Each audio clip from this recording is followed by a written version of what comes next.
Hello everyone, welcome to अधिगम शिल्प। मेरा नाम शोभना है और आज हम लोग सीडीपी का यानी कि बाल विकास का नेक्स्ट टॉपिक करने वाले हैं, वाइगोत्स्की का सोशियो कल्चर थ्योरी।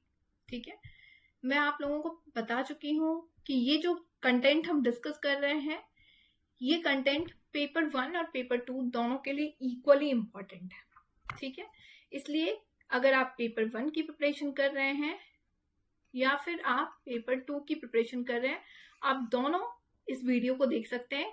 इनके पहले हम कंटेंट को डिस्कस करते हैं, उसके बाद इनके पीवाईक्यूज को हम डिस्कस करते हैं, फिर हम नेक्स्ट टॉपिक पे मूव करते हैं। इससे पहले मैंने आप लोगों के वीडियोस में ग्रोथ एंड डेवलपमेंट का किया है, कंटेंट पार्ट प्लस पीवाईक्यूज, फिर हमने जीन पियाजे का थियरी पढ़ा था, फिर उनके पीवाईक्यूज हमने करे हुए। आज हम लेव वाइगोत्स्की सोशियो कल्चर थ्योरी करेंगे। वीडियो लंबी हो जाएगी, इसकी वजह से इसको 2 पार्ट्स में मैंने डिस्ट्रीब्यूट कर रखा है। आज जितना पार्ट हम कवर कर सकते हैं उतना करेंगे, फिर हम नेक्स्ट टॉपिक को नेक्स्ट पार्ट में कवर अप करेंगे। ठीक, चलिए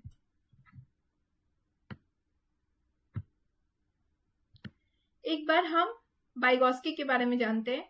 वाइगोत्स्की एक रूसी मनोवैज्ञानिक यानी रशियन साइकोलॉजिस्ट थे।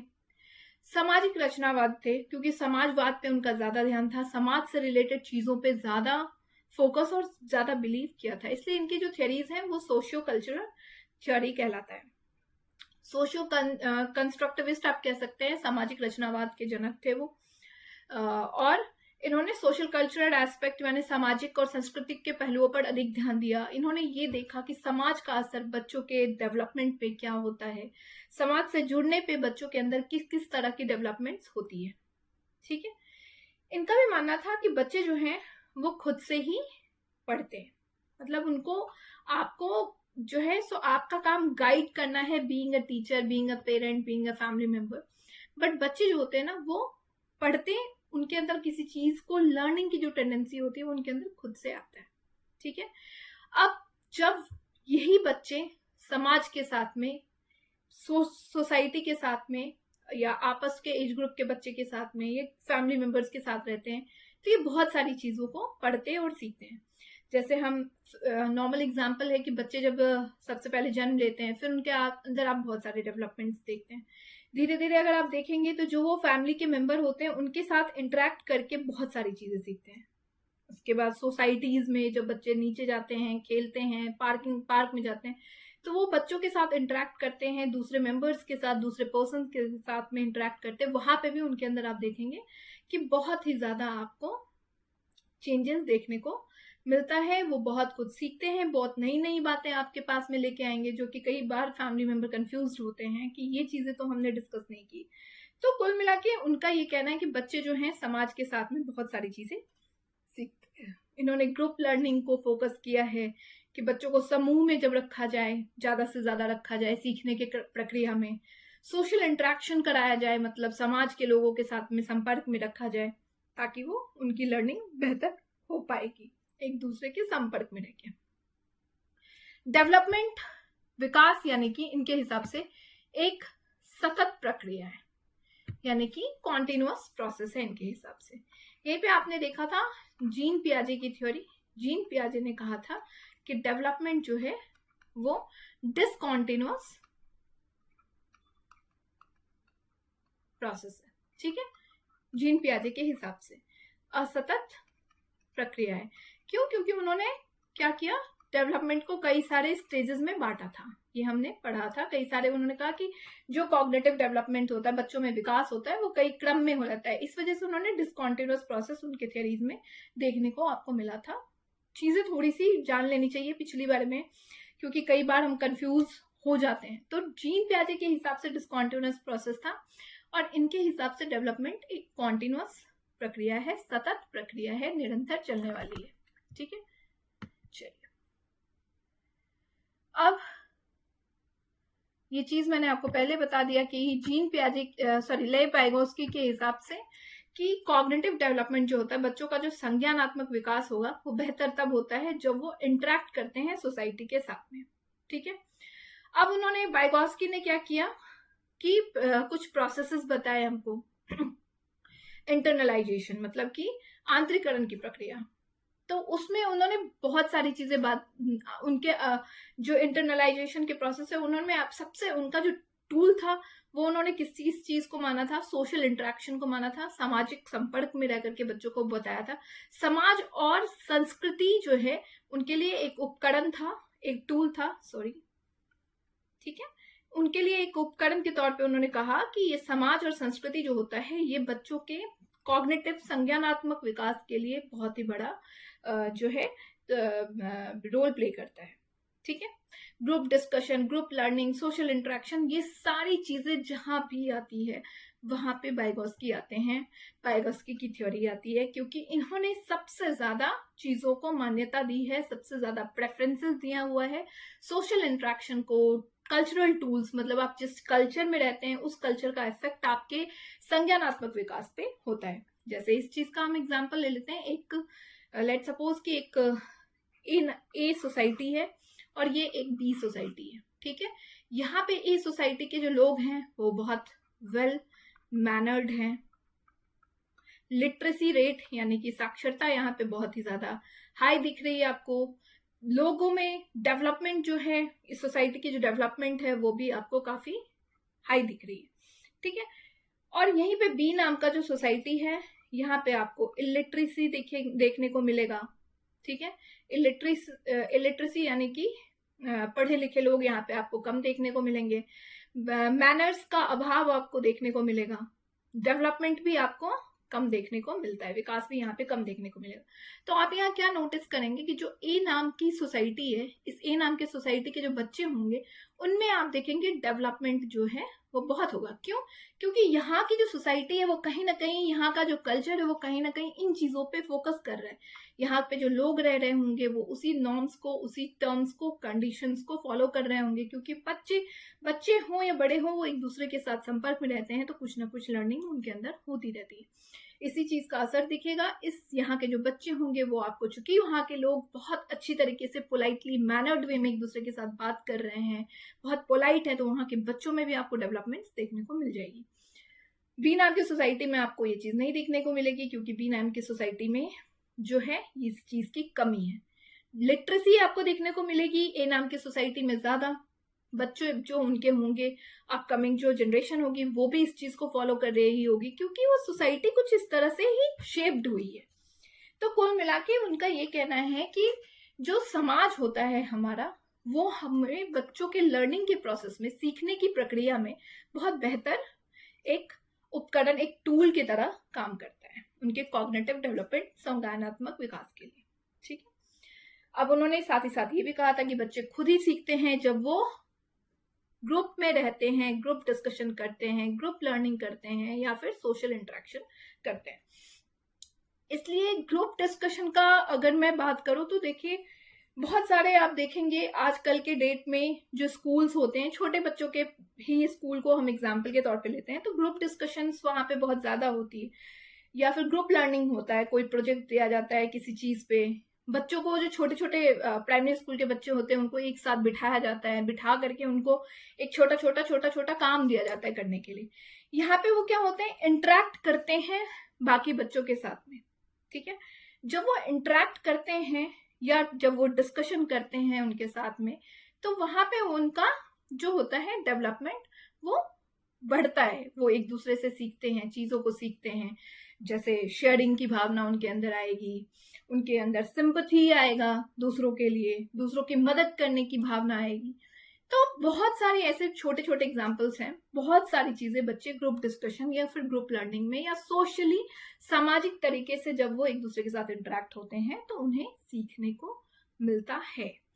तो बेसिकली हमारा जो वाइगोस्की का थ्योरी है वो इन चीजों पे तवज्जो, इन चीजों को महत्व देते हैं। चलिए, ये उनका इन शॉर्ट आपने पढ़ा। अब उनके कॉग्निटिव डेवलपमेंट में हमने क्या क्या देखा है, वाइगोस्की के संज्ञानात्मक विकास के जो पहलू हैं उनमें उन्होंने किन किन चीजों को प्रेफरेंस दिया, सोशल इंटरेक्शन को प्रेफरेंस दिया कि आप ज्यादा से ज्यादा बच्चों को हमें क्या करना चाहिए, सोशली इंटरेक्ट करवाना चाहिए, जब हम ज्यादा बच्चों को सोशली इंटरेक्ट करवाएंगे, ज्यादा से ज्यादा जब वो सोसाइटी के, समाज के लोगों के बीच रहेंगे, तो वो सीखेंगे, वो खुद ही सीखते हैं। हमारा काम क्या होता है? हमारा काम उनको उनके लर्निंग प्रोसेस में हेल्प करना होता है। कल्चर यानी कि संस्कृति का उन्होंने बताया कि हम जिस संस्कृति में रह रहे हैं, जिस तरह से हम पल बढ़ रहे हैं, उसका प्रभाव भी हमारे संज्ञानात्मक विकास पे पड़ता है, हमारे डेवलपमेंट पे पड़ता है, या बच्चों के डेवलपमेंट पे पड़ता है। लैंग्वेज को उन्होंने बहुत प्रेफरेंस दिया हुआ है। इसमें डिफरेंसेस अगर जीन पियाजे की थ्योरी में आप देखेंगे तो आपने देखा था उन्होंने लैंग्वेज को कम प्रेफरेंस दिया था, कम वैल्यू भाषा को दिया था। बट ये लैंग्वेज को प्रेफरेंस देते हैं। ये कहते हैं जब बच्चे बोलते हैं, बोल रहे हैं, जब एक दूसरे के साथ इंटरेक्ट कर रहे हैं, अगर लैंग्वेज उनकी सेम है और बच्चे एक दूसरे के साथ इंटरेक्ट कर रहे हैं, तभी तो वो एक दूसरे के ग्रुप लर्निंग कर रहे हैं, या ग्रुप डिस्कशन कर रहे हैं, या ग्रुप में पढ़ रहे हैं। तो लैंग्वेज तो इंपॉर्टेंट रोल प्ले ही करता है। आप किसी जगह पे जाते हैं जहां पे आपको, लेट सपोज आप हिंदी भाषा के लोग हैं, तो अगर आप हिंदी वहां पे है, हिंदी भाषा बोलने वाले लोग आपके साथ मिल जाते, तो आप उनके साथ ज्यादा चीजें इंटरेक्ट करेंगे, ज्यादा सीखेंगे। वहीं पे आपको जो लैंग्वेज नहीं आती है, अगर आप उस स्टेट में या फिर उस कंट्री में चले जाते हैं, तो वहां पे आपको चीजें इंटरेक्ट करने में टाइम लगता है। तो यानी कि लैंग्वेज का बहुत इंपॉर्टेंट रोल होता है हमारे कॉग्निटिव डेवलपमेंट पे, राइट, संज्ञानात्मक विकास पे। ठीक है, सोसाइटी और कल्चर का तो देख ही लिया हमने, उनका तो है ही। चलिए नेक्स्ट। अब उन्होंने 3 टाइप्स ऑफ स्पीच दिया था वाइगोस्की के हिसाब से। 3 प्रकार के भाषा बच्चे जो होते हैं वो उनके अंदर आप देखेंगे 3 टाइप से वो बातें करते हैं। एक होता है उनका सोशल स्पीच। क्या है ये सोशल स्पीच? तो ये जो सोशल स्पीच होता है बच्चों में, ये 2 साल से स्टार्ट होता है। ठीक है, 2 साल के बाद बच्चों में आपको ये देखने को मिल जाएगा।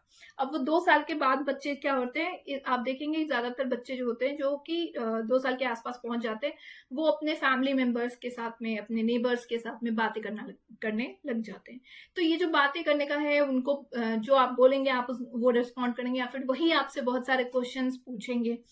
तो ये जो आप देख रहे हैं ये होता है हमारा सामाजिक भाषा या सोशल स्पीच, जिसमें 2 साल के बाद बच्चों में आप ये डेवलपमेंट्स देखने को आपको बच्चों के अंदर मिलेगा। वो अपने घर के लोगों के साथ, अपने फैमिली मेंबर्स हो गए, या फिर नेबर्स हो गए, या फिर उनके रिलेटिव्स हो गए, जब उनके साथ में वो बातें करना स्टार्ट करते हैं। इनसे पहले आपको इस चीज की कमी देखने को मिलती है। बच्चे जो हैं वो इतना बोलते नहीं, उनके अंदर भाषा जो है, भाषा की पकड़ नहीं होती है, वो सीखते रहते हैं। ठीक है, तो सोशल स्पीच, सामाजिक भाषा, ये आपको 2 साल के बाद देखने को मिलता है। प्राइवेट स्पीच की अगर बात करें तो ये होता है निजी भाषा। अब ये आपको 3 इयर्स के बाद बच्चों में देखने को मिलता है।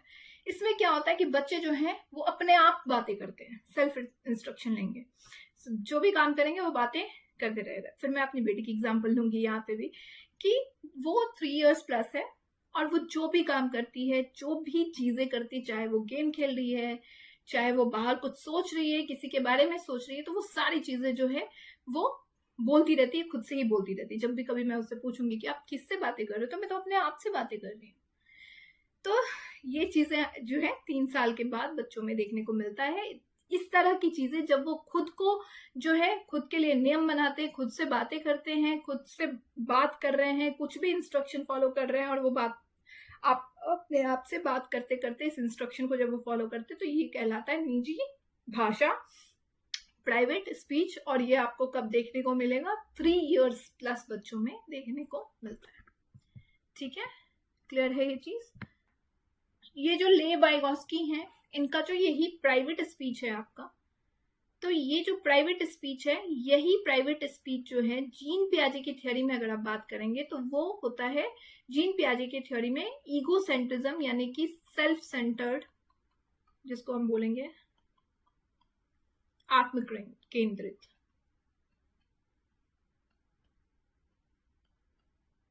जिसके अंदर आपने देखा था कि बच्चे सेल्फ सेंटर्ड होते हैं, वो अपने बारे में सोचते हैं, अपनी चीजों के बारे में से सोचते हैं। ये मैंने जीन पियाजे के थ्योरी में आपको करवाया हुआ है।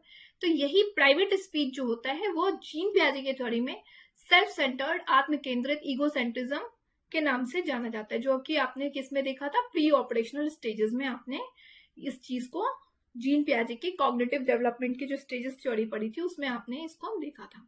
ठीक है,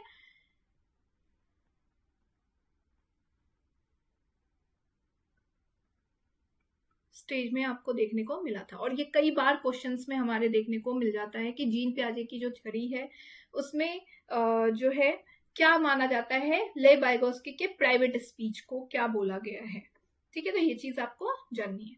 थर्ड है हमारा साइलेंट इनर स्पीच, मौन आंतरिक भाषा। अब ये जो है आपको 7 ईयर्स के बच्चे जो होते हैं, 7 ईयर्स से बच्चे के बच्चों में आपको देखने को मिलेगा। अब यहाँ पे जो है इस उम्र के जो बच्चे होंगे उनमें आप जो है ये नहीं देखेंगे कि वो कुछ भी काम कर रहे हैं तो वो बोल बोल के काम कर रहे हैं। अब यहाँ पे ये साइलेंट मोड में काम करते हैं, जो भी इंस्ट्रक्शन को फॉलो करना होता है बिल्कुल मन में रख के काम करते हैं। बोलना, इनके अंदर बोलने वाली जो प्रक्रिया होती है वो खत्म हो जाती है इस टाइम पे आते आते, और ये साइलेंटली जो है बातें करते हैं, चुपचाप अपना काम करना स्टार्ट करते हैं और अपना काम करते हैं। ठीक है, अब ये हमारा जो है आज का टॉपिक है। वीडियोस लंबी हो जाएगी, इसकी वजह से मैं यहीं पे खत्म करती हूँ। टाइम है हमारे पास, अगर हम थोड़ा थोड़ा करके भी अभी इस वक्त पे पढ़ते रहेंगे तो हमारे कंटेंट अच्छे से जो है वो कवर अप भी हो जाएगा, क्योंकि अभी आपके नोटिफिकेशन आए नहीं है। जून जुलाई से पहले आपके पेपर होने नहीं है। तो थोड़ा थोड़ा करके हम काम को स्टार्ट करते हैं, और उम्मीद करती हूँ कि आपको मेरा सेशन अच्छा लगेगा। नेक्स्ट सेशन में हम लोग जेपीडी का जो है जोन ऑफ प्रॉक्सिमल डेवलपमेंट जो होता है ले वाइगोस्की का, वो देखेंगे, और उसके बाद क्वेश्चंस पे हम मूव करेंगे। ठीक है, तो वीडियोस अगर आप लोगों को अच्छी लग रही है तो प्लीज चैनल को लाइक, शेयर और सब्सक्राइब जरूर करिएगा। मिलते हैं नेक्स्ट सेशन में नेक्स्ट वीडियोस के साथ में, तब तक के लिए बाय बाय।